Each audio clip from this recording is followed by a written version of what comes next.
তখন তার নিরাপত্তার দাবিতে আপনার ঘরের শিক্ষিত ছেলেরা তাদের কাজের দাবিতে আমরা রাস্তায় লড়াই করছি।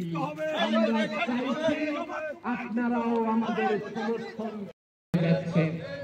রাজপথ ধরে দুই পাহাড়ের বুক চিরে তরুণ তুর্কি যুবকেরা, নতুন প্রজন্ম আজ রাজপথ ছাপিয়ে পায়ে পায়ে সাবরুমের দিকে এগিয়ে যাচ্ছে এবং মানুষকে জানান দিতে চাইছে রাজ্যের যে আলিঙ্গন করতো ওদের দেখলাম দাঁত বেরিয়ে গেছে, নখ বেরিয়ে গেছে।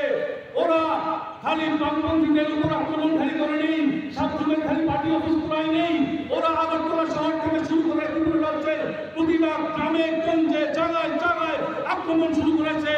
প্রশাসন বেহাল, আমাদের রাজ্যের আপামর জনগণ বেহাল, কিছু বুঝতে পারছিল না কি করবে, কোথায় যাবে। মুখ্যমন্ত্রী বিপ্লব কুমার দেব তখন ঘোষণা করে 10,000 চাকরির কথা, সকালবেলা বিকালবেলা রাজকীয় কায়দায় উনারই ক্যাবিনেটের মন্ত্রী উনি আবার ঘোষণা দেয় 18,000 চাকরির কথা।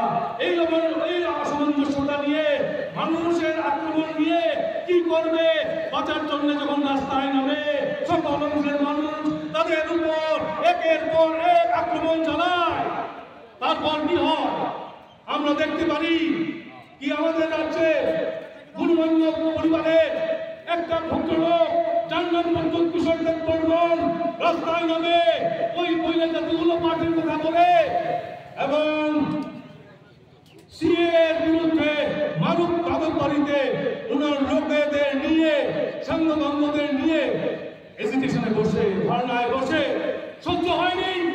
পৃথিবীর উপজাতিরা কি করে প্রটেস্ট করবে, উপজাতিরা কি করে রাস্তায় নামবে, গুলি চালালো, 6 জন উপজাতি আক্রান্ত হয়। যারা 12 এর কাজ করতেন তাদের কাজে মাতব্বররা করে ব্যাংক থেকে টাকা গরিব মানুষের হয়ে মাতব্বরের কাছে পৌঁছে যায়। শ্রমিক মানুষ এখন রেগের কাজ সঠিকভাবে করতে পারে না, যারা কাজ করেন তাদের মজুরি সঠিকভাবে পায় না, ওই জায়গায় দাঁড়িয়ে